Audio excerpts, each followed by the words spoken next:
Hello friends, welcome to GK India. आज की इस वीडियो में हम बताने वाले बिहार पुलिस अवर सेवा आयोग के तहत पर्यावरण एवं वन विभाग में वनों के क्षेत्र पदाधिकारी के रूप में चयनित हुए सारे अभ्यर्थियों के लिए महत्वपूर्ण खबर के बारे में। जी हाँ, पर्यावरण एवं वन विभाग ने वनों के क्षेत्र पदाधिकारी के रूप में चयनित हुए सारे अभ्यर्थियों के डॉक्यूमेंट वेरिफिकेशन से संबंधित ऑफिशियल नोटिफिकेशन जारी कर दिया है। अर्थात आज की इस वीडियो में हम बताएंगे कि पर्यावरण एवं वन विभाग में चयनित हुए सारे अभ्यर्थियों का डॉक्यूमेंट वेरिफिकेशन कब होगा, कहाँ होगा और उस डॉक्यूमेंट वेरिफिकेशन में कौन कौन सा डॉक्यूमेंट लेकर जाना है, इसके बारे में पूरा बताऊंगा। लेकिन उससे पहले अगर चैनल पर नया है तो प्लीज़ चैनल को सब्सक्राइब कीजिए, बेल आइकन ऑन कर दीजिए ताकि आपको हमारे सारे वीडियो का नोटिफिकेशन सबसे पहले मिले। तो चलिए शुरू करते हैं। अब सबसे पहले यहाँ पे देख लीजिए, मैं बिहार सरकार के पर्यावरण वन एवं जलवायु परिवर्तन विभाग का ऑफिशियल वेबसाइट से इस नोटिफिकेशन को डाउनलोड किया है। अब इसमें सबसे ऊपर में देखेंगे क्या लिखा जा रहा है, बिहार पुलिस अवर सेवा आयोग, अर्थात इसकी बहाली किसके माध्यम से होती है, तो यहाँ पे बिहार पुलिस अवर सेवा आयोग के तहत, ठीक है। तो यानी लिख रहा है बिहार पुलिस अवर सेवा आयोग पटना द्वारा वनों के क्षेत्र पदाधिकारी के रिक्त पदों पर विज्ञापन संख्या 2/2020 के अंतर्गत अंतिम रूप से चयनित 42 अभ्यर्थियों की अनुशंसा की गई है। अर्थात यहाँ पे जो फाइनल सिलेक्शन हो गया है, ठीक है। अर्थात इन सभी का जॉब हो चुका है लगभग, समझिए यहाँ पे सिर्फ अब कागजी प्रोसेस बचा हुआ है और इसमें जिनका डॉक्यूमेंट फर्जी होगा वही लोग छांटेंगे, बाकी यहाँ पे अब कोई छांटने वाला नहीं है। यहाँ पे लिखा जा रहा है अंतिम रूप से चयनित 42 अभ्यर्थियों की अनुशंसा की गई है। बिहार पुलिस अवर सेवा आयोग पटना द्वारा प्राप्त अनुशंसित अभ्यर्थियों की शैक्षणिक योग्यता एवं प्रमाण पत्रों के सत्यापन, अर्थात यहाँ पे क्या होगा, डॉक्यूमेंट वेरिफिकेशन हेतु दिनांक 19 अक्टूबर से 21 अक्टूबर तक पूर्वाह्न 11 बजे अरण्य भवन स्थित संजय ऑडिटोरियम, अरण्य भवन, शहीद पीर अली खापत शेखपुरा पटना में उपस्थित होना होगा। अर्थात यहाँ पे सभी का डॉक्यूमेंट वेरिफिकेशन कहाँ होगा, तो यहाँ पे देख सकते हैं संजय ऑडिटोरियम जो कि कहाँ है, शेखपुरा पटना में, वहीं आप सभी का डॉक्यूमेंट वेरिफिकेशन होगा। अरण्य भवन कहाँ, कब से कब होगा, तो यहाँ पे देख सकते हैं 19 अक्टूबर से 21 अक्टूबर तक निर्धारित किया गया है। अनुशंसित अभ्यर्थियों का रोल नंबर निम्नवत है, ठीक है। अब यहाँ पे देखेंगे सभी का रोल नंबर दिया गया। अब इन लोग का डॉक्यूमेंट वेरिफिकेशन कब से कब होगा, 19 अक्टूबर से 21 अक्टूबर तक होगा। उसी के बारे में यहाँ पे सभी लोग को देख सकते हैं, ठीक है। लेकिन यहाँ पे स्पष्ट रूप से नहीं लिख रहा है किसका 19 अक्टूबर से, किसका 20 अक्टूबर, किसका 21 अक्टूबर का होगा, ठीक है। अर्थात यहाँ पे स्पष्ट रूप से ये हो रहा है कि यहाँ पे किसी भी दिन जा सकते हैं, लेकिन सबसे बेस्ट रहेगा 19 अक्टूबर को जाएँ, शुरुआत के दिन ही जाएँ, सबसे बेस्ट रहेगा। अब इसमें जिनका-जिनका रोल नंबर है वे सभी डॉक्यूमेंट वेरिफिकेशन कराए जाएँगे। अब इस डॉक्यूमेंट वेरिफिकेशन में कौन-कौन सा डॉक्यूमेंट लगेगा उसके बारे में जान लीजिए। प्रमाण पत्र सत्यापन के लिए अभ्यर्थी निम्नलिखित प्रमाण पत्रों की मूल प्रति, अर्थात यहाँ पे जो नीचे में जो प्रमाण पत्र बताया था, सर्टिफिकेट जो बताया गया, ये सारे ओरिजिनल सर्टिफिकेट साथ ही उसकी 2-2 स्व अभिप्रमाणित सेल, मतलब यहाँ पे फोटोकॉपी लेकर जाना है, ठीक है।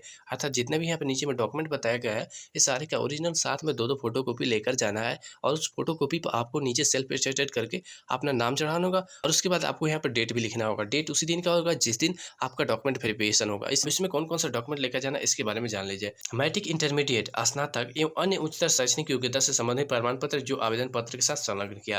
अर्थात यहाँ पे देखिए मैट्रिक, इंटर तो है ही डॉक्यूमेंट, इसके अलावा स्नातक भी यहाँ पे दिया जा रहा है। लेकिन यहाँ पे ध्यान दीजिए, आप अपने फॉर्म भरते वक्त जो भी आपने शैक्षणिक योग्यता से संबंधित सर्टिफिकेट वहाँ पे डाला है, ठीक है, अर्थात अपलोड किया था, वो सारे के सारे आपको लेकर जाना है। फिर यहाँ पे जन्म तिथि प्रमाण पत्र, यहाँ पे जन्म तिथि प्रमाण पत्र मांगा जा रहा है, लेकिन मान लेते हैं अगर जन्म तिथि प्रमाण पत्र नहीं हो तो ऐसी स्थिति में आप यहाँ पे आधार कार्ड या पैन कार्ड भी इस्तेमाल कर सकते हैं। उसके बाद यहाँ पे लिखा है तीसरे पॉइंट में, अगर नियोजित हो तो नियोक्ता द्वारा निर्गत अनापत्ति प्रमाण पत्र। अगर आप पहले से कहीं जॉब में है तो वहाँ से एनओसी सर्टिफिकेट, अर्थात नो ऑब्जेक्शन सर्टिफिकेट लेकर आना है, जिसे यहाँ पे हिंदी में अनापत्ति प्रमाण पत्र कहा जाता है, ठीक है। ये आपको लेकर जाना है। फिर चौथे पॉइंट में कहा जा रहा है अनुमंडल पदाधिकारी द्वारा निर्गत जाति प्रमाण पत्र। अब यहाँ पे जाति प्रमाण पत्र सभी को नहीं लगता है, सिर्फ यहाँ पे अनुसूचित जाति, अनुसूचित जनजाति के जो अभ्यर्थी हैं उन्हीं को जाति प्रमाण पत्र देना है। परंतु यहाँ पे ध्यान दीजिए, जो यहाँ पे महिला अभ्यर्थी है अर्थात शादीशुदा महिला है, तो उनके अपने पिता के नाम से ही यहाँ पे जाति प्रमाण पत्र होना चाहिए, अर्थात पिता के नाम एवं एड्रेस से होना चाहिए, ना कि पति के नाम एवं एड्रेस से। फिर यहाँ पे नेक्स्ट पॉइंट में देखेंगे तो यहाँ पे मांगा जा रहा है एनसीएल, अर्थात एनसीएल किसको देना है, तो यहाँ पे पिछड़ा वर्ग एवं अत्यंत पिछड़ा वर्ग के जो भी अभ्यर्थी हैं उन्हीं को यहाँ पे एनसीएल अर्थात नॉन क्रीमी सर्टिफिकेट दिया है। परंतु यहाँ भी ध्यान दीजिए, अगर आप शादीशुदा महिला है तो वहाँ भी आपको पिता के नाम एवं एड्रेस से यहाँ पे एनसीएल होना चाहिए, न कि पति के नाम एवं एड्रेस से। अगर पति के नाम एवं एड्रेस से तो हाँ यहाँ पे नहीं मान्य होगा, ठीक। उसके बाद यहाँ पे कहा जा रहा है बिहार पुलिस अवर सेवा आयोग पटना द्वारा निर्गत प्रवेश पत्र, अर्थात आप लोग का जो एडमिट कार्ड है वो यहाँ एडमिट कार्ड लेकर जाना है। फिर यहाँ पे दिया रहा है सक्षम पदाधिकारी द्वारा निर्गत अस्थायी आवासीय प्रमाण पत्र, अर्थात यहाँ पे आपको निवास प्रमाण पत्र लेकर जाना है। फिर यहाँ पे दिया है 8वें पॉइंट में पूर्व रूप से भरा हुआ चरित्र एवं पूर्वत सत्यापन विहित प्रपत्र, अर्थात पॉइंट और 13वें पॉइंट के बारे में आगे बताने वाला, लेकिन उससे पहले और से बता देता हूँ। फिर यहाँ पे 13वें, 8वें और 13वें पॉइंट के बारे में बताएंगे। यहाँ पे 9वें पॉइंट में देखेंगे पासपोर्ट से 4 फोटो आपको लेके जाना है।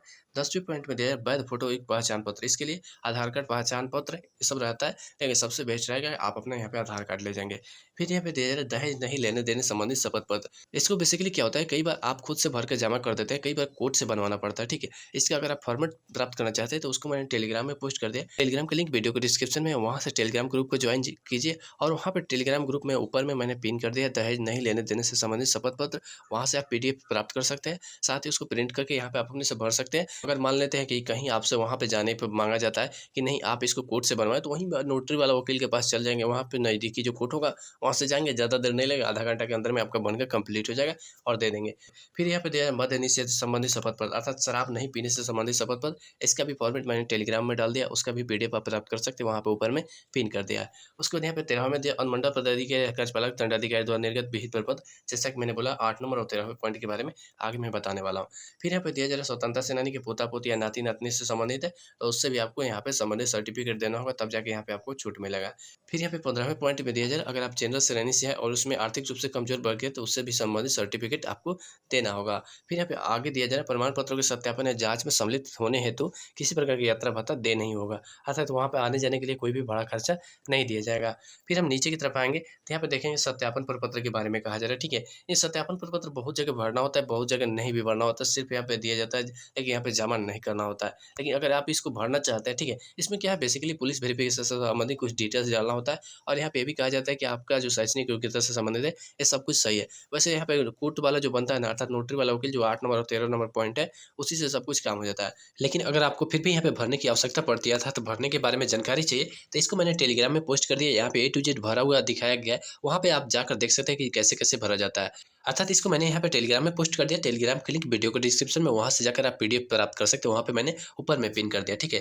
फिर यहाँ पे लास्ट में आएँगे तो जैसा कि मैंने बोला है 8वें और 13वें पॉइंट के बारे में, तो यहाँ पे नीचे में देखेंगे in the court of sub divisional magistrate या एग्जीक्यूटिव मजिस्ट्रेट के बारे में दिया जाए। अर्थात यहाँ पे बेसिकली क्या है, एक कोर्ट से आपको बनवाना है। ये कैसे बनेगा, तो इसके लिए आपको क्या करना है, अपने अनुमंडल के कोर्ट में चले जाना है और वहाँ पे नोटरी वाला वकील से संपर्क करना है। जी हाँ, ध्यान रखिएगा नोटरी वाला वकील, वे 300 से 400 रुपये लेंगे, कहीं-कहीं उससे अधिक, कहीं-कहीं थोड़ा-सा कम भी लेंगे, ठीक है। उसके बाद यहाँ पे क्या होगा, आपको इस फॉर्म को भरना चाहते हैं तो भर सकते हैं। अगर आपको भरने में भी दिक्कत है तो ऐसी स्थिति में क्या करेंगे, वो नोटरी वाला वकील से बोलेंगे, ठीक है। वो A to Z यहाँ पे भर देंगे। उसके बाद यहाँ पे होता है उन लोगों का सिग्नेचर करने का, वो सिग्नेचर भी कराएँगे, जहाँ-जहाँ मोहर लगाना है वो सब कुछ करेंगे। इसके अलावा यहाँ पे जो स्टिकर चिपकाना रहता है वो भी चिपकाएँगे और उसके साथ यहाँ पे जो 13वें पॉइंट में कहा गया था अनुमंडल पदाधिकारी या कार्यपालक दंडाधिकारी से सिग्नेचर कराने के लिए, तो वहीं जाकर करा लेंगे, ठीक है। आप लोगों को कोई परेशानी नहीं होगा, सिर्फ वहीं सब कुछ A to Z करके आपको दे देंगे, सिग्नेचर भी कराकर और आपको दे देंगे। सिर्फ आपको यहाँ पे अपना डिटेल्स बताना है जो डॉक्यूमेंट के अनुसार है और उसके यहाँ पे 300 से 400 रुपए जो माँगेंगे वो आपको देना है। उसके बाद A to Z बनाकर और दे देंगे, ठीक है। तो इस तरीके से यहाँ पे पूरा बनवाने का प्रोसेस है।